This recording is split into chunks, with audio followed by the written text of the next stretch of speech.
అందరికీ నమస్తే। ఈనాడు మన గిరిజన బాల బాలికల సమస్యల పట్ల గౌరవ హైదరాబాద్ కలెక్టర్ గారికి వారికి హాస్టల్లో జరుగుతున్నటువంటి నిర్లక్ష్యం పట్ల ఇవాళ 33 జిల్లాల నుండి వచ్చినటువంటి పేరెంట్స్ మిత్రులందరూ కూడా అక్కడ హాస్టల్లో జరిగే యొక్క అరాచకాల్ని అన్యాయాల్ని అరికట్టాలని గౌరవ ప్రజావాణి వేదికగా అధికారులకు వినతి పత్రాలు ఇవ్వడం జరిగింది। మిత్రులారా, ఏంటి ఆ సమస్య అంటే తెలంగాణ రాష్ట్రంలో 33 జిల్లాల నుండి తెలంగాణ రాష్ట్ర ప్రభుత్వము గత ఉమ్మడి ఆంధ్రప్రదేశ్లో ఉన్నప్పుడు ఎస్సీ బిడ్డలకు ఎస్టీ బిడ్డలకు వీళ్ళు చదువుకోవాలి, ఈ సమాజంలో వీళ్ళు ముందుకెళ్ళాలి, వీళ్ళు కూడా రాజ్యాధికారం వైపుగా వడివడిగా అడుగులు వేయాలి అనే గొప్ప కాన్సెప్ట్తో ఆనాటి నుంచి ఈనాటి వరకు రాష్ట్ర ప్రభుత్వాలు ఎస్సీ ఎస్టీ బిడ్డలకు హైదరాబాద్ పబ్లిక్ స్కూల్ రామంతపూర్ బేగంపేటలో ఒక గిరిజనులకు ఉమ్మడి ఆంధ్రప్రదేశ్లో 66 సీట్లను కేటాయించింది। అదే ఎస్సీ బిడ్డలకు 54 సీట్లను కేటాయించింది। అట్లా చేసుకుంటా వచ్చిన తరుణంలో తదుపరి తెలంగాణ రాష్ట్రం ఏర్పడిన తర్వాత ఆ 66 సీట్లు కాస్త గిరిజనులకు 20 సీట్లకే కుదించడం జరిగింది। అంటే 20 సీట్లు ఇంటూ 12 సంవత్సరాలు 274 మంది పిల్లలకు తెలంగాణ రాష్ట్ర ప్రభుత్వం చదివిస్తూ ఉన్నది। ఆనాడు 1923లో జాగీరుదారులు జమీందారులు చదువుకునే జాగీరుదారుల పిల్లలు జమీందారుల పిల్లలు చదువుకునే ఈ గొప్ప స్కూల్లో ఈ గిరిజన బిడ్డలకు హరిజన బిడ్డలకు చదువుకోవడానికి రాష్ట్ర ప్రభుత్వం ఒక గొప్ప అవకాశాన్ని ఇచ్చింది। అయితే తెలంగాణ రాష్ట్రం వచ్చిన తర్వాత 66 సీట్లకు 20 సీట్లు చేసింది। అంటే ఆనాడు 11 జిల్లాలకు 66 సీట్లు అంటే ఇవాళ 33 జిల్లాలకు 6 సీట్ల చొప్పున 198 సీట్లు రావాల్సి ఉండగా కేవలం 20 సీట్లు మాత్రమే ఇచ్చి ఈ గిరిజన బిడ్డలకు అన్యాయం చేస్తూ వచ్చింది ఆనాడు కేసీఆర్ ప్రభుత్వం కావచ్చు, ఈనాడు ఈ ప్రభుత్వాలు కూడా కావచ్చు। కానీ ఈ 20 సీట్లు కూడా ఇచ్చినట్లే ఇచ్చి వాళ్లకు ఆనాడు హాస్టల్ వ్యవస్థ ఉండేది। 33 జిల్లాల నుంచి వచ్చే పిల్లలందరూ కూడా హాస్టల్లో ఉండి గొప్పగా చదువుకొని వాళ్ళు మంచి మంచి ఉద్యోగాలలో జడ్జీలుగా డాక్టర్లుగా అనేక ఒక ముఖ్యమంత్రులు కూడా అయిన సందర్భాలు ఈ పబ్లిక్ స్కూల్ నుంచి ఉన్నాయి। అయితే మా బిడ్డల యొక్క పరిస్థితి పట్ల పూర్తిగా నిర్లక్ష్య వైఖరి జరుగుతున్న కారణంగా మేము అక్కడ హాస్టల్ వాతావరణం లేక మేము 2016 నుండి మేము ఆనాడు కేసీఆర్ గారికి, మరి ఆనాడు ప్రిన్సిపల్ సెక్రటరీ మహేష్ దత్ ఎక్కా గారికి, మరి ఆనాడు ఉన్నటువంటి హైదరాబాద్ కలెక్టర్ గారికి, డిఓ గారికి, తెలంగాణ రాష్ట్ర కమిషనర్ గారికి, అదేవిధంగా ప్రిన్సిపల్ సెక్రటరీ గారికి, అదేవిధంగా ఆయా మంత్రులకు, ఆయా శిశు సంక్షేమ శాఖ మంత్రి కావచ్చు, ఆనాడు గిరిజన శాఖ మంత్రులు కావచ్చు, సత్యవతి రాఠోడక్క గారు కావచ్చు, వారందరినీ కూడా మేము వినతి పత్రాలు ఇవ్వడం జరిగింది। ఏమని, మా పిల్లలకు అక్కడ హాస్టల్ సౌకర్యాలు లేవు కాబట్టి వాళ్ళు చదువుకోలేక డ్రాప్ అవుట్ అవుతా ఉన్నారు, వాళ్ళు వెళ్ళిపోతా ఉన్నారు, ఇలా విలువైన సీట్లను కోల్పోతా ఉన్నారు। ఈ గిరిజన సమాజంలో ఈ బిడ్డలు చదువుకోకపోతే ఈ సమాజం ఎట్లా బయటకు వస్తుంది అని మేము మా యొక్క వాయిస్ని గవర్నమెంట్కు ఆనాడు వినిపించినాం। ఆనాడు కూడా దురదృష్టం ఏంటంటే ఆనాడు గిరిజన మంత్రి గారు మా సత్యవతి రాఠోడక్క గారు ఉండే, వారు కూడా ఈ పిల్లల పట్ల నిర్లక్ష్యమే వహించారు వారు కూడా। ఎందుకంటే ఏ విషయాన్ని కూడా మనం నిఖచ్చితంగా చెప్పాలా। ఆనాడు అక్కగారికి చెప్పినాం, అక్క ఈ గిరిజన బిడ్డల యొక్క హాస్టల్ లేదు, మీరు కట్టించాలి, ముఖ్యమంత్రి కేసీఆర్ గారికి మీరు చెప్పాలి అని ఆ రోజు మేము సత్యవతి అక్క గారికి చెబితే అక్కగారు కూడా చేపిస్తామని ఆ విషయాన్ని పెడచెవిన పెట్టి వారు పట్టించుకోలేదు। అదే సందర్భంలో మన గౌరవ ముఖ్యమంత్రి వర్యులు తెలంగాణ రాష్ట్ర యొక్క ప్రజల పాలనలో ప్రజలందరినీ కూడా మమేకం చేసి యువ నాయకులుగా ఈ తెలంగాణ రాష్ట్రానికి ముఖ్యమంత్రిగా విచ్చేసినటువంటి మంత్రివర్యులు వారు వచ్చి ప్రజల పాలన మీరు ప్రజల యొక్క కష్ట సుఖాలను మేము చూస్తామని చెప్పేసి గొప్ప మనసుతోని మన ముఖ్యమంత్రి యనుమల రేవంత్ రెడ్డి గారు వచ్చి ఈ గిరిజన సమాజానికి భరోసా కల్పించిన సందర్భంలో మేము ప్రజావాణిలో ఈ 33 జిల్లాల పేరెంట్స్ అందరం కలిసి అయ్యా మా బిడ్డలకు అక్కడ హాస్టల్ లేదు, ఆ బిడ్డలకు హాస్టల్ కట్టించమని మేము అప్పీల్ చేయడం జరిగింది. అక్కడ అధికారులు కూడా మేము ఖచ్చితంగా ఇది ముఖ్యమంత్రి గారి దృష్టికి తీసుకువెళ్తామని చెప్పడం జరిగింది. కానీ అక్కడ అధికారులు కూడా నిర్లక్ష్యం వహించిన కారణంగా మేము ఇక లాభం లేదు, ఈ విషయం ముఖ్యమంత్రి గారి దృష్టికి వెళ్ళలేదు, మాకు మా పిల్లలంతా ఆగమైతా ఉన్నారు అని చెప్పేసి 2024లో మేము గౌరవ హైకోర్టులో కేసు వేయడం జరిగింది.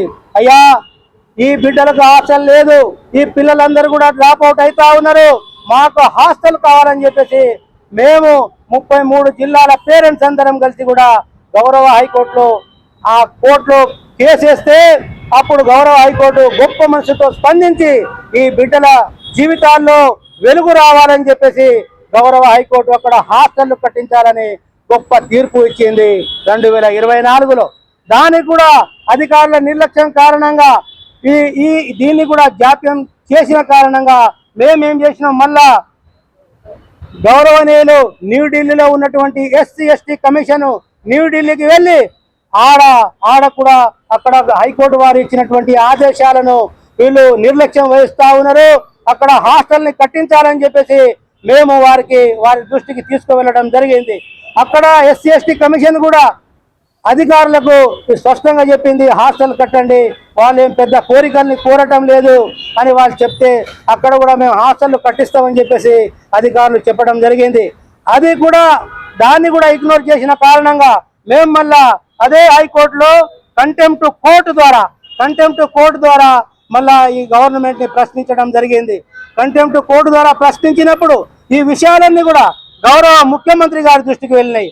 అరే గిరిజన బిడ్డలు నా కాన్సెప్టే అది, నేను ప్రతి మీడియా మీటింగ్లలో ఈ బిడ్డలకు చదువుకోవాలా, కార్పొరేట్ వ్యవస్థల్లో లక్షల ఫీజులు దోపిడీ చేస్తా ఉన్నారు, ఆ దోపిడీని అరికట్టాలా అని చెప్పేసి నేనే ఎన్నో మీడియాల్లో మాట్లాడి ఈ కార్పొరేట్ వ్యవస్థలో జరుగుతున్న అన్యాయాలని ఖండిస్తున్నా. నేను నా ప్రభుత్వంలో ఇంతటి అన్యాయం జరుగుతుందా అని గౌరవ ముఖ్యమంత్రి వర్యులు స్పందించి వెంటనే GOMS నంబర్ 53ని వాళ్ళు ఇష్యూ చేయడం జరిగింది. ఈ సందర్భంగా గౌరవ ముఖ్యమంత్రి గారికి మా యావత్ గిరిజన సమాజం తరపున 2 చేతులెత్తి నేను నమస్కారం చేస్తా ఉన్నాను. గౌరవ ముఖ్యమంత్రి గారు మీరు ఎంతో గొప్ప మనసుతో ఈ 53 జీవోలు మీరు రిలీజ్ చేశారు.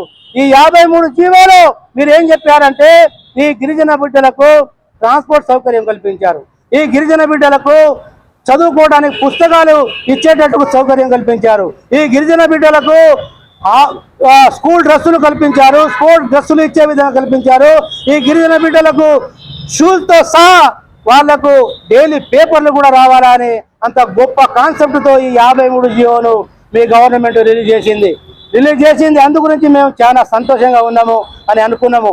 ఆ సందర్భంలో అక్కడ టెండర్లు పిలిపించి ప్రైవేట్ వాళ్లకు ఈ హాస్టల్ని అప్పచెప్తే ప్రైవేట్ వాళ్ళు ఏం చేశారయ్యా అంటే అక్కడ గవర్నమెంట్ చెప్పిన ఈ జీవోల్లో కేర్ టేకర్స్ ఉండాలని చెప్పారు, గవర్నమెంట్ వాచ్మెన్లకు ఇచ్చారు, గవర్నమెంట్ పిల్లలకు ఆయాలను ఇచ్చారు, గవర్నమెంట్ సకల సౌకర్యాలతో ఇచ్చినటువంటి ఈ జీవోను వాళ్ళు కాల రాస్తూ మా గవర్నమెంట్ ఇచ్చిన యొక్క ఏదైతే అమౌంట్ ఉందో అది మాకు సరిపోవటం లేదు, మేము ఇలాంటి ఏం నడపలేమని చెప్పేసి ఆ పిల్లల పట్ల పూర్తిగా నిర్లక్ష్య వైఖరితో వాళ్ళు వహిస్తా ఉన్నారు.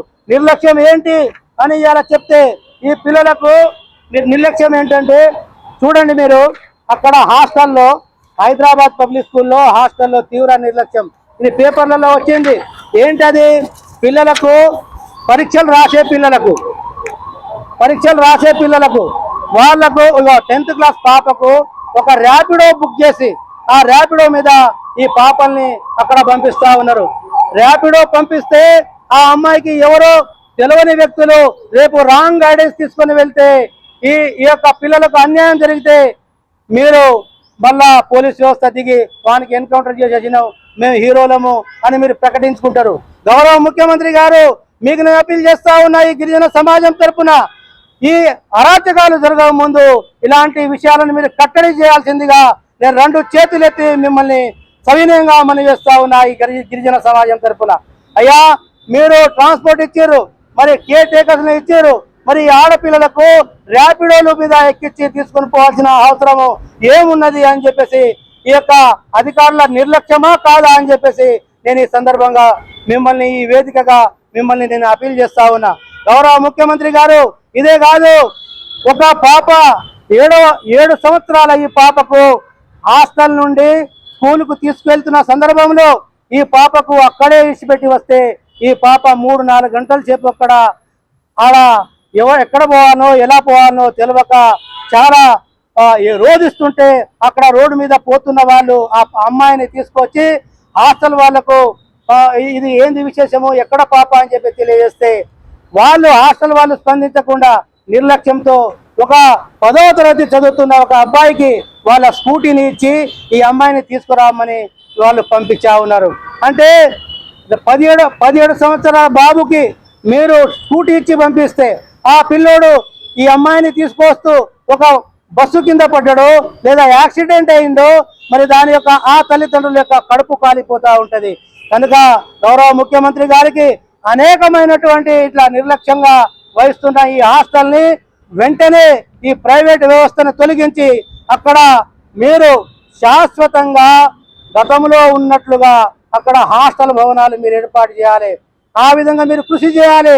రామంతపూర్ పబ్లిక్ స్కూల్లో, బేగంపేట్ పబ్లిక్ స్కూల్లో మీరు శాశ్వతంగా హాస్టల్ భవనాలను ఏర్పాటు చేస్తే కనుక తెలంగాణ రాష్ట్రంలో ఉన్న రేవంత్ రెడ్డి గారి ప్రభుత్వం ఈ గిరిజనుల గుండెల్లో నిలబడిపోతుంది అని చెప్పేసి ఈ సందర్భంగా నేను విజ్ఞప్తి చేస్తా ఉన్నా. అయ్యా, ఎందుకు చెప్తా ఉన్నా, చరిత్రలో ఏదో ఒకటి చేయాలా. మీరు చరిత్రలో ఏదో ఒకటి చేయాలంటే తెలంగాణలో ఉన్నటువంటి Hyderabad public school, Ramanthapur public స్కూల్లో ఇవాళ దాకా ఏ ప్రభుత్వాలు కూడా అక్కడ భవనాలు కట్టి ఈ పిల్లలకు సంరక్షణ చేయలేదు. కనుక గౌరవ ముఖ్యమంత్రి గారికి నేను అప్పీల్ చేస్తా ఉన్నా, మీరు వెంటనే, అది ఎంతో అమౌంట్ కాదు, అక్కడ 1 కోటి రూపాయలు, ఇక్కడ 1 కోటి రూపాయలు, అక్కడ 166 ఎకరాల భూమి బేగంపేటలో ఉన్నది, 70 ఎకరాల భూమి రామంతపూర్లో ఉన్నది. అదే ఉస్మానియా యూనివర్సిటీలో రూపాయికి ఎకరం చొప్పున ఆ రోజు రాష్ట్ర ప్రభుత్వాలు ఆ సంస్థకు అప్పచెప్పింది. ఎందుకు మరి మీరు ఈ విధంగా మీ దృష్టికి వీళ్ళు తీసుకురాలేదో అందుగురించి మేము మా గిరిజన సమాజం పక్షాన మీరు ఈ విషయం పట్ల గొప్ప మనసుతో ఆలోచించి మీరు ముందుకు వచ్చి 2 హాస్టళ్లలో శాశ్వతమైన హాస్టల్ భవనాలను మీరు ఏర్పాటు చేయాలా. అది మా ప్రధానమైన డిమాండ్. 2వ డిమాండ్ ఏంటంటే ఆ హాస్టల్లో శాశ్వతంగా పూర్తి అయ్యేంత వరకు మీరు ప్రైవేట్ ఏజెన్సీలకు తావు ఇవ్వకుండా మీరే, మీ ప్రభుత్వ యంత్రాంగమే ముందుకొచ్చి మీరు ఈ హాస్టల్ వ్యవస్థను మీరే నడిపించాలని మీకు 2 చేతులెత్తి నేను ఈ గిరిజన సమాజం పక్షాన 2 చేతులెత్తి మీకు అప్పీల్ చేస్తా ఉన్నా. గిరిజన పేరెంట్స్ ఆధ్వర్యంలో హైకోర్టు నుంచి ఒక ఆర్డర్ తీసుకొచ్చి హాస్టల్ ఏర్పాటు చేయాలని గవర్నమెంట్కు నిర్దేశాలు చేస్తే వెంటనే గవర్నమెంట్ ఒక ఏజెన్సీకి టెండర్ ద్వారా ఏర్పాటు చేయడం, దాని ద్వారా వాళ్ళు గవర్నమెంట్ మన రామంతపూర్లో హాస్టల్ గిరిజన బాలబాలికలకు హాస్టల్ ఏర్పాటు చేశారు. కానీ హాస్టల్లో ఉన్న వసతులు, మౌలిక వసతులు లేక పిల్లలు నానా ఇబ్బందులు పడుతున్నారు. వాళ్ళకి సమయానికి భోజన వసతులు లేకపోవడం, ట్రాన్స్పోర్ట్ లేకపోవడంతో నానా ఇబ్బందులు పడుతున్నారు. కాబట్టి పేరెంట్స్, ఇక్కడ ఉన్న పేరెంట్స్ చాలామంది వాళ్ళ ఇళ్ళ నుంచి ఇక్కడికి వచ్చి పిల్లల చదువుల కోసం ఇక్కడ వచ్చి ఉంటున్నా కూడా గతంలో ప్రైవేట్ హాస్టల్లో ఉన్నా కూడా అదే సమస్య, ప్రభుత్వం ఆధీనంలో ఉన్నా కూడా అదే సమస్య ఏర్పడుతున్నాయి. కాబట్టి ఈరోజు ప్రజావాణిలో ప్రభుత్వం దాని వెంటనే టేకప్ చేసి మౌలిక వసతులు, పిల్లలకు భోజన వసతులు కల్పిస్తే చక్కగా మా పిల్లలు చదువుకోవడానికి ఆస్కారం ఉంటుందని పేరెంట్స్ తరపు నుంచి మేము అందరం ఈరోజు డిఆర్ఓ గారికి వినతి పత్రం అందజేశాం. అండ్ రామంతపూర్కి వెంకన్న గారు చాలా కష్టపడి హాస్టల్ తెచ్చారు. కానీ హాస్టల్ ఇప్పుడు ఫలితం లేకుండా పోయింది. ఎందుకంటే అక్కడ ఏజెన్సీ చాలా నిర్లక్ష్యంగా ఉన్నారు. ఏది అడిగినా వాళ్ళు ఏది సమాధానం ఇవ్వట్లేదు. మా దగ్గర బడ్జెట్ లేదు, మా దగ్గర ఉన్నది ఇంతే, మేము ఇంతే పెడతాము అని చెప్తున్నారు. ట్యూషన్ మాస్టర్స్ లేరు అక్కడ, ప్లస్ ఆ ఫుడ్ బాగాలేదు.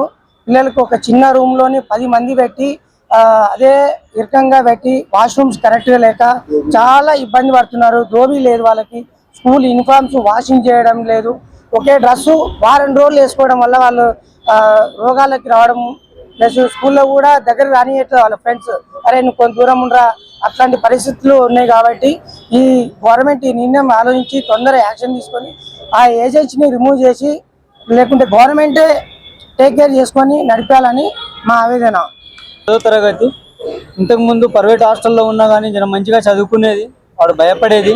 ఇప్పుడు అక్కడ పోయినాక ఆ హాస్టల్లో వానికి అన్ని పనులు ఒప్పచెప్పేటోళ్ళకు ఆయన చదువు మీద మొత్తం డల్లు అయిపోయి ఇక్కడ స్కూల్లో పోయి అడిగితే వచ్చిన ముందుగా అయితే ఒక 2-3 నెలలు మంచిగా చదివిండు, మంచిగానే మార్కులు తెచ్చిండు. ఇప్పుడు మీ వాడు చదవడం లేదు అని చెప్పి గ్రీన్ కార్డు రాపించుకోవడం జరిగింది. అక్కడ గ్రీన్ కార్డు రాపించుకొని ఇప్పుడు మేము ఇక్కడ మేము కాలేజీ చేపియలేము. మీరు బయట ఏడైనా చదివించుకోండి, ఏడైనా చేపించుకోండి, మళ్ళీ మా మీద టేకప్ చేయవద్దు మీరు అని చెప్పి మాకు అక్కడ టీచర్లు చెప్పారు. అదే విషయం పోయి అక్కడ అడిగితే మేమేం చెప్తలేము, అన్నీ మంచిగానే ఉంది, మా దగ్గర అన్ని సౌలతులు మంచిగానే ఉన్నాయని వాళ్ళు చెప్తారు. మా ఫోన్ చేస్తే మా బాబుతోటే పని చేపిస్తారు అని వేరే పేరెంట్లు చెప్తారు. మేము పోయి అడిగితే మేము మీ బాబుతోటి ఏం పని చేపిస్తలేము, మేము ఏం బండి ఇచ్చి పంపిస్తలేము అని మా బాబుకు అట్లా చెప్తారు వాళ్ళు. ఇప్పుడైతే మా బాబు మా చేతిలో లేనట్టు అనిపిస్తుంది. మాకు చాలా బాధ పెడుతుంది మా బాబు ఆ విషయంలో. అందుకోసం అని మేము బాధపడుతున్నాం. మాకు ఇప్పుడు ఎన్ని రోజులు చదివించింది కూడా మాకు ఫలితం లేకుండా అయిపోయింది. అక్కడ హాస్టల్లో పెట్టినప్పటి నుంచి, ప్రైవేట్ హాస్టల్లో పెట్టినప్పుడైనా అక్కడ బట్టలు ఉతకడం లేదు. నేనే 2 సార్లు బ్యాగులు లింపుకపోయి ఇంటికాడ బట్టలు ఉతికి పంపించి నేనే ఇచ్చి వచ్చిన మా పిల్లలకు అక్కడ తీసుకువచ్చి. ఇప్పుడు అక్కడ బట్టలు ఉతకలేరు, డాడీ ఎవరు లేరు, దోబీలు వస్తలేరు. అక్కడ ఖాళీ స్కూల్ డ్రెస్సే ఉతుకుతామంటారు. ఈ పిల్లలు చదువుతారా, బట్టలు ఉతుకుతారా? లేకుంటే వాళ్ళు పని చేసుకుంటా ఉంటే వాళ్ళ చదువు ఎప్పుడు రాయగలుగుతారు వాళ్ళు అని చెప్పి నేను ఇది చేస్తున్నాను. బాబు 9th క్లాసు. నేను 2011 నుంచి అక్కడ మాకు ప్రైవేట్ హాస్టల్ నుంచి చదివించాను. అక్కడ బాగానే చదువుకున్నాడు. ఇక్కడ హాస్టల్ రాగానే నిరక్షణం అయిపోయింది. వాష్రూమ్ బాగాలేవు, వాళ్ళు తినే ఫుడ్ అక్కడనే వారేసినప్పుడు దోమలు ఈగలు వచ్చే ఫీవర్ అవ్వడం జరిగింది. ఇంకొకటి ఏంటంటే అక్కడ వాడని వాళ్ళ పిల్లలు కూడా వచ్చి తినేసి వెళ్తారు. కుక్కలను తీసుకొచ్చి కూడా ఇడుస్తున్నారు. అక్కడ కుక్కలను కూడా అన్నం పెడుతున్నారు. వాడని వాళ్ళ కూతురు కూడా అన్నం పెడుతున్నారు. టేకర్ పవన్ అని చెప్పేసి అబ్బాయి కూడా వాళ్ళు తీసుకుపోయి వాళ్ళ స్టూడెంట్ తోటి అన్నం పెట్టిస్తున్నారు. మాకు కూర పెట్టండి, అన్నం పెట్టండి అని చెప్పేసి వాడని చెప్తే ఆ మాట చెప్పడం జరిగింది. మా ముంగట మా కళ్ళ ముంగట ఈ పని చేసినప్పుడు మేము లేనప్పుడు మీరు ఎంత చేయించుకుంటారో పని, పిల్లలు చదువు కోసం పెట్టినామా లేకపోతే మీకు వాడగా పెట్టించినామా అని చెప్పేసి నేను ఒక కృతజ్ఞతలు చేస్తున్నా ఈరోజు. ఎందుకంటే మా పిల్లలు బాగా చదవాలి, మా పిల్లలు పైకి రావాలి అని చెప్పేసి మేము ఏళ్ళలో తాండాలో గూడాలలో ఉంటాము. మా పిల్లలు బాగా చదువుకుంటున్నారు అని చెప్పి మేము గొప్పగా చెప్పుకుంటున్నాము అందరికీ బయట. ఎందుకంటే ఇక్కడ చూస్తే ఈ పరిస్థితి ఇలా ఉంది. కాబట్టి ఈ చర్చను మంచిగా తీసుకుపోవాలని నా చిన్న కృతజ్ఞత చేస్తున్నాను. Ramanthapur and public school, Begumpet public స్కూల్లో వీళ్ళకి సంబంధించి అందరి పేరెంట్స్కి చాలా ఇబ్బంది పడుతున్నారు. ఈ విధంగా యాక్చువల్గా అందరి పిల్లలు ఆరోగ్య బారిన పడుతున్నారు. కాబట్టి గౌరవ ముఖ్యమంత్రి గారికి మేము ఒకటే అడుగుతున్నాము, సార్ నిన్న బంజారాబాబు నుంచి మీరు అన్నారు గిరిజన బిడ్డలకు మేలు కల్పిస్తాము, అనేక ఉన్నత హోదాల్లో మీకు అందరికీ ఒక ప్రత్యేక స్థానం అంటూ మేము ఇస్తాము అని నిన్న బంజారా భవన్ నుంచి మీరు మాట్లాడు సార్. కాబట్టి మేము మా బంజారా సంఘం నుంచి మేము ఒకటే అడగదలుచుకున్నాము, మాకు ఇప్పటి నుంచి కొద్దిగా మా వంతు కూడా మా జాతి కోసం కొద్దిగా చూడండి అని మేము అందరి ముందు విజ్ఞప్తి చేస్తున్నాం సార్. మా అమ్మాయి 9th క్లాస్ అవుతుంది. ఎందుకంటే మేము ఫస్ట్ క్లాస్ నుంచి మా అమ్మాయిని పెట్టినప్పుడు ప్రైవేట్ హాస్టల్లో పెట్టేసినాం. మేము ప్రైవేట్ హాస్టల్లో ఎట్లా ఉందంటే కొద్దిగా మేము పైసలు ఇచ్చేది అన్నట్టు, మనం పైసలు ఇచ్చినప్పుడు వాళ్ళేం మాట్లాడేది అన్నట్టు ఒక మర్యాద ఇస్తారు కదా. ఇప్పుడు మనము ఎవరికైనా కానీ మనం మంత్లీ పైసలు ఇవ్వకపోతే వాళ్ళు అనవసరంగా బెటర్ కదా, మేము పైసలు ఇవ్వకపోయేది అన్నట్టు. అప్పుడు మాత్రం భయపడి కొద్ది పిల్లల మీద శ్రద్ధ తీసుకునేది, పిల్లలు అన్నం పెట్టడం కానీ బట్టలు పెట్టడం కానీ మేము మంత్లీ వేరే పెట్టేది అన్నట్టు. వేరే వాళ్ళను పెట్టేసి ట్యూషన్ కూడా మేము ప్రైవేట్గా పెట్టించుకునేది ప్రైవేట్ హాస్టల్లో. అలాంటప్పుడు ఈ గవర్నమెంట్ హాస్టల్ వచ్చింది. వెంకన్న మేము మా అమ్మాయి 9th క్లాసు, వెంకన్న అమ్మాయి కూడా 9th క్లాస్. ఇప్పుడు ఇద్దరు ఒకటేసారి మేము కలిసినాం. అప్పటి నుంచి మేము చాలా కష్టపడినాం అన్నట్టు. అన్న గవర్నమెంట్ కావాలి, గవర్నమెంట్ హాస్టల్ కావాలని ఎంత కష్టపడిందంటే అన్నకే తెలుసు. మేము పిలిచినప్పుడల్లా మేము వస్తున్నాము, అన్నతో కలుస్తున్నాము. ఎందుకంటే మా ఎంత తోసిందో అంత తెలుస్తున్నాం అన్న. ఎందుకంటే మా అమ్మాయి ప్రైవేట్ హాస్టల్లో కొంచెం అంతో ఇంతో చదువుకునేది, స్టడీ ఉండేది. ఎందుకంటే ట్యూషన్ పెట్టినాము, వాళ్ళు కూడా పైసలు ఇచ్చేది కాబట్టి వాళ్ళు చాలా మర్యాద ఇచ్చేది స్టూడెంట్లకు, పిల్లలకు కానీ. ఇప్పుడు అక్కడ మేము పైసలు ఇస్తలేము, ఏది చేస్తున్నా కానీ వాళ్ళు ఏం పట్టిస్తున్నారు అంటే మామూలుగా పట్టించినట్టు పట్టించుకుంటున్నారు. ఏది చేస్తున్నారో వాళ్ళకే తెలుసు. మేము పోయి అడిగితే ఏం చెప్తారు తెలుసా, మీ అమ్మాయి మంచిగానే ఉంది, మంచిగానే చదువుతుంది అంటారు. ఇప్పుడు రాను చదువు మొత్తం లోపలికి పోతుంది కానీ పైకి వస్తలేదు. రోజు పైకి రావాలి, స్టడీ కిందికి పోతుంది. ఇప్పుడు ఆల్రెడీ 9th క్లాస్ ఎగ్జామ్ నడుస్తుంది. ఇప్పుడు ఆల్రెడీ ఫెయిల్ అయిందనుకో వాళ్ళకి ఏం చేస్తారు సార్ అంటే మళ్ళీ ఎగ్జామ్ పెడతారు, లేకుంటే ఫెయిల్ అయితే మళ్ళీ ఇంటికి పంపిస్తారు. ఇలా రూల్ అది. కాబట్టి ఫెయిల్ అయితే మా ప్రాబ్లం మాకు అయినట్టే కదా. ఇప్పుడు ఎవరు చేస్తారు ఇవన్నీ? గవర్నమెంటే కదా. ఇప్పుడు గవర్నమెంట్ హాస్టల్ చెప్పింది, హాస్టల్ వాడని ఎవరు పట్టించుకుంటలేరు. ప్రైవేటు ఉన్నప్పుడు అంతో ఇంతో చెప్పింది, మాట వినేది. గవర్నమెంట్ ఎవరు ఉంటారు? ఇప్పుడు మాకు వచ్చినప్పుడు కలవరు. మేము మధ్యాహ్నం దూరం నుంచి వస్తాము. దూరం వచ్చినప్పుడు మేము 4-5కి పాపాలు వస్తాం. 5కి ఉంటే సార్లు తర్వాత 6కి వస్తాం. మేము అప్పుడే వెళ్ళిపోతాము. అలాంటి సమయంలో మా పిల్లలు అడిగినాము, స్టడీ కొద్దిగా అంతో ఇంతో ఉందని చెప్తారు. అన్న వెంకన్న కూడా నేను 2-3 సార్లు అడిగిన, అన్న స్టడీ ఇక్కడ అంతో ఇంతో ఉంది, నేను అడుగుతున్నా అని చెప్పిండు. పిల్లలకు ఏదైనా కానీ ఎగ్జామ్ ఉంటే వాళ్ళను పట్టించుకోరు అన్నట్టు. నేను పిక్నిక్ ఇక్కడ బయటికి పోతా ఉంటే 9th వరకు వాళ్ళు బయటకు వెళ్ళాలి. 9 అయిందన్న, 9 వరకు బయటకు వెళ్ళాలంటే వీళ్ళందరూ పండుగ వంటనే టిఫినే చేయలేదు. ఉపాసం పోయి అన్నాడు స్కూల్లో. ఏమైంది బాబా టిఫిన్ తిన్నారు అంటే మేము టిఫినే పెట్టలేదు ఈరోజు అంటారు. ఏమైందంటే మేము చెప్పినాము వాళ్ళు పెట్టలేరు అంటూ ఉత్తరం అట్లే పోయారు. స్కూల్లో ఉపాసం పోయి పిక్నిక్ ఉపాసం పోతే ఎట్లా ఉంటారన్న మీ పిల్లలు? ఈ గవర్నమెంట్ కానీ మన టీటీడబ్ల్యూ కానీ, టీటీడబ్ల్యూ సార్ కూడా సార్ వెంకన్న కూడా చెప్పినాము. వెంకన్న ఏం చెప్పిందంటే కూడా సార్ అడిగినాము, ఆల్రెడీ వాడని చెప్పింది కదా, వాడని చెప్తారని చెప్పిండు. మరి ఏం చెప్తాం కానీ అది పని అయితే జరుగుతలేదు సార్, పని నడుస్తలేదు ఆడ. మనం చెప్తున్నాం కదా, మా అమ్మాయి 1st క్లాస్లో మేము కూడా అంత ఇంత చదువు చెప్పినాము. అప్పుడు ఎంత ర్యాంక్ మంచిగా ఉండేది, ఎప్పుడు ఫెయిల్ కాలేదు మా అమ్మాయి. ఇప్పుడు ఎట్లా ఉందంటే రేపు మాకే బాగా అనిపిస్తుంది. ఇప్పుడు 9th క్లాస్ అయిపోతే 10th క్లాస్ రేపు క్లాస్ స్టార్ట్ అవుతుంది అన్నట్టు. ఏప్రిల్ నుంచి 10th క్లాస్ స్టార్ట్ అవుతుంది.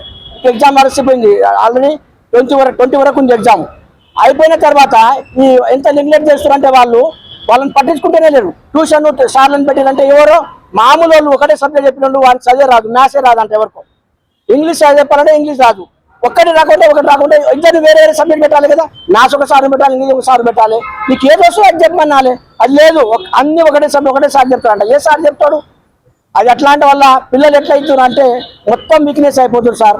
అందుకోసానికి మేము టీటీడబ్ల్యూ గారి కొడాలి గారు సార్ కూడా చెప్పిండు. వాళ్ళని కూడా మన ఎమ్మెల్యే గారు సీఎం గారికి కూడా సార్ ఎంతో కష్టపడి మన అనౌన్స్ గురించి మన దేని సమస్య గురించి చాలా చెప్తున్నాడు, కానీ దాన్ని పట్టించుకోవడం ఎవరు లేరు. కాబట్టి ఇప్పుడు కూడా పట్టించుకోవాలని మేము ఉదయం నుంచి వచ్చినాము, మేము దూరం నుంచి వచ్చి ఇక్కడ వచ్చి కూర్చున్నాము. కాబట్టి మా పిల్లల గురించి మా గురించి కూడా కొన్ని చూడాలని ధన్యవాదాలు. దానిలో తెలియక అందరూ డ్రాప్ అవుట్ అయ్యారు. అప్పుడు అది నేను తట్టుకోలేక మేము హైకోర్టులో కేసు వేసినాం. ప్రైవేట్ హాస్టల్ ఉంటున్నారా పూర్తిగా? ఇప్పుడు ప్రైవేట్ బిల్డింగ్లు తీసుకొని ఇప్పుడు హైకోర్టు ఆర్డర్ వచ్చిన తర్వాత గవర్నమెంట్ ఏం చేసిందంటే ప్రైవేట్ లో ఒక బిల్డింగ్ అద్దెకు తీసుకొని ఒక ఏజెన్సీ ద్వారా నడిపిస్తున్నది. ప్రైవేట్ ఏజెన్సీ ద్వారా నడిపిస్తున్నారు. లేదు ఆడ వీళ్ళు అమౌంట్ ఇస్తున్నారు, దాన్ని వాళ్ళు తినేస్తున్నారు. ఇప్పుడు మీ ప్రధాన డిమాండ్ చెప్పి కంప్లీట్ చేయండి. ఏం కావాలి చెప్తా. మీరు ఇప్పటిదాకా మన చాలామంది పేరెంట్స్ మిత్రులతో మీరు ఇంటరాక్ట్ అయ్యారు, వాళ్ళ ఆవేదనలు మీరు విన్నారు. ఇది నిజమైన నిఖచ్చితమైన ఇది సమస్య. ఈ సమస్య ఎట్లాంటిదంటే ఇగో ఈ పేపర్లలో అన్నీ వచ్చినాయి. హైదరాబాద్ పబ్లిక్ స్కూల్లో గిరిజన హాస్టల్లో నిర్లక్ష్యం పట్ల ఈ పేపర్లలో వచ్చినాయి.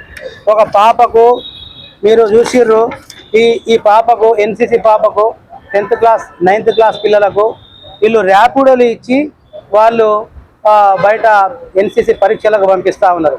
కొంతమంది ర్యాపిడోలలో రాకపోతే ఆ పిల్లలు కొంతమంది అయితే బస్సులు ఎక్కేసిపోయేసి పరీక్షలు రాసి వచ్చారు. మరి ఇట్లా ఉంటే, ఈ విధమైనటువంటి నిర్లక్ష్యం ఉంటే ఈ పిల్లల బతుకుల్లో అంధకారం అనేది వస్తుందా రాదా అనేది గౌరవ ముఖ్యమంత్రి గారికి నేను అప్పీల్ చేస్తూ ఉన్నా. దీని పట్ల తమరు గౌరవ ముఖ్యమంత్రి గారు, మీరు పిల్లలంటే మీకు చాలా ఇష్టం. గౌరవ ముఖ్యమంత్రి గారు, మీరు చదువుల పిల్లలంటే మీ చదువుకునే పిల్లలంటే కూడా మీకు చాలా ఇష్టం. అనేక మీడియా వార్తా కథనాలలో మీరు ప్రైవేట్ కార్పొరేట్ వ్యవస్థ పైన ఎవరైతే ఎక్కువ ఫీజులు వసూలు చేస్తారో వాళ్లకు మీరు తాట తీస్తామని చెప్పేసి నిర్దాక్షిణ్యంగా చెప్పినటువంటి గొప్ప హృదయం ఉన్నటువంటి గొప్ప ముఖ్యమంత్రి ఎవరైనా ఉన్నారు అంటే ఆ ఒక్క ముఖ్యమంత్రి యనుమల రేవంత్ రెడ్డి గారని మా గిరిజన సమాజం నమ్ముతా ఉన్నది. ఈ సందర్భంలో తమరితోనే మేము ఒక అపీల్ చేస్తున్నాం. ఈ జిఓఎంఎస్ నంబర్ 53 ఇష్యూ చేస్తున్నప్పుడు మీరు ఎన్నో మంచి ఉద్దేశాలతో ఈ జియోని ఈ సమాజానికి అందించారు. అందులో సకల సౌకర్యాలతో అందించారు. మీరు ఇవాళ అక్కడ బట్టలు ఉతికే వాళ్ళు లేరు, అక్కడ బాత్రూమ్లు కడిగే వాళ్ళు లేరు, అక్కడ వాచ్మెన్లు లేరు, అక్కడ ట్యూషన్లు చెప్పే వాళ్ళు లేరు, పిల్లలకు పొద్దున నాణ్యమైన భోజనం ఇచ్చే వాళ్ళు లేరు, పిల్లలకు మధ్యాహ్నం పూట ఇచ్చే భోజనం ఏదైతే ఉందో 2 గంటలకు 3 గంటలకు ఇస్తా ఉన్నారు. రాత్రి ఒక పేరెంట్ నాకు ఫోన్ చేసి చెప్పారు, అయ్యా మా పిల్లోడు ఏడుస్తా ఉన్నాడు, రాత్రి 10 అవుతున్నది, 10 గంటల దాకా కూడా అతనికి భోజనం ఇవ్వలేదు అని ఏడుస్తా ఉన్నాడు అని చెప్పేసి ఆ తండ్రి రోధిస్తూ నన్ను ఫోన్ చేయడం అనేది నిజంగా నాకు చాలా ఆవేదన కలిగించింది, బాధ కలిగించింది. అలా ఎన్నో విషయాలు ఇక్కడ నిర్లక్ష్యం ఉన్నది. ఈ విషయానికి గౌరవ డిటిడిఓ కోటాజీ గారి దృష్టికి మేము ఎన్నో పర్యాయాలు తీసుకువెళ్ళినాం. అదే సందర్భంలో వారు నిర్లక్ష్యమైనటువంటి ధోరణితో మాట్లాడుతూ ఉన్నారు. అదే కాకుండా మీ మీడియా సమక్షంలో కూడా ఇక్కడ ప్రజావాణిలో కలెక్టర్ గారికి మేము పత్రికలు ఇస్తూ ఉంటే ప్రజావాణిలో కూడా అక్కడంత పెద్ద సమస్య లేదు అని చెప్పేసి వారు మాట్లాడుతూ ఉన్నారు. ఎందుకు మా గిరిజన సమాజం అంటే అంత మీకు నిర్లక్ష్యం, ఎందుకు మా గిరిజన బిడ్డలంటే మీకు అంత నిర్లక్ష్యం అని నేను కోటాజీ గారికి నేను ఈ సందర్భంగా చెప్పదలుచుకున్నా. అయ్యా కోటాజీ గారు, మీరు అడిగినప్పుడల్లా ఈ విషయాలన్నీ చెప్తున్నప్పుడల్లా మీరు మాట్లాడుతుంటారు. నాకు ఒక్కటే హైదరాబాద్ పబ్లిక్ స్కూల్ హాస్టల్ లేదు, నాకు జిల్లాలో ఉన్న అన్ని గురుకులాలు నేను చూసుకోవాలి కాబట్టి నేను మీ దాని మీద పెద్దగా ఫోకస్ చేయలేను అని మీరు మాట్లాడుతూ ఉన్నారు. ఇది సరైన పద్ధతి కాదు, మీరు ఇలా మాట్లాడవద్దు. మా బిడ్డలు కూడా మీ బిడ్డల్లాగానే చూసుకోవాలని చెప్పేసి ఈ సందర్భంగా మనవి చేస్తా ఉన్నా. ఇలా మాట్లాడుతున్న అధికారులే కావచ్చు, ప్రైవేట్ ఏజెన్సీలే కావచ్చు, వాళ్ళ మీద ఈ ప్రభుత్వం జాగ్రత్తగా ఆలోచన చేసి విచారణ జరిపి అలాంటి వారిపైన చర్యలు తీసుకోవాలని చెప్పేసి కూడా నేను మనవి చేస్తా ఉన్నా. ఇవాళ కలెక్టర్ గారి సమక్షంలో మేము ఇస్తా ఉంటే అక్కడ అంత పెద్ద సమస్య లేదని మీరు అన్నారు కదా, మరి సమస్యలు కాదా, ఈ సమస్యలు మీ దృష్టికి రావటం లేదా అని ఈ సందర్భంగా మీడియా మిత్రుల ముఖంగా నేను తెలియజేస్తా ఉన్నా. సమస్య అనేది జరిగిన తర్వాత, నష్టమైన తర్వాత దాని నివారణ చేయడమే సమస్యకు పరిష్కారమా అని ఇవాళ నేను అధికార యంత్రాంగానికి అడగదలుచుకున్నా. కావున గౌరవ ముఖ్యమంత్రి గారికి ఈ సందర్భంగా మనవి చేసేది ఏంటంటే 33 జిల్లాల పేరెంట్స్ అందరూ కూడా ఇవాళ ఇక్కడ వచ్చి మిమ్మల్ని అపీల్ చేస్తా ఉన్నారు. ఇది మా చాలా చిన్న సమస్య, ఏమో కోట్ల రూపాయలు అడగట్లేదు. ఒక్కటి ఈ హాస్టల్లో మీరు శాశ్వతమైన హాస్టల్ బిల్డింగ్ని కట్టించండి. హాస్టల్ బిల్డింగ్ని కట్టించిన దాకా మీరు ప్రైవేట్ ఏజెన్సీలను మీరు ఎంటర్టైన్ చేయకండి. కేవలం మీరే గవర్నమెంటే దీంట్లో ఇన్వాల్వ్మెంట్ అయ్యి మీరే వార్డన్లను పెట్టండి, మీరే వాచ్మెన్లను పెట్టండి, మీరే కేర్ టేకర్లను పెట్టండి, మీరే ల్యాండ్రీ వాళ్ళని పెట్టండి. ఏదైతే జిఓఎంఎస్ నెంబర్ 53లో మీరు ఈ సమాజానికి అందించారో ఆ విషయాలన్నీ కూడా గవర్నమెంటే టేకప్ చేసుకోవాలని చెప్పేసి ఈ సందర్భంగా మనవి చేస్తా ఉన్నా.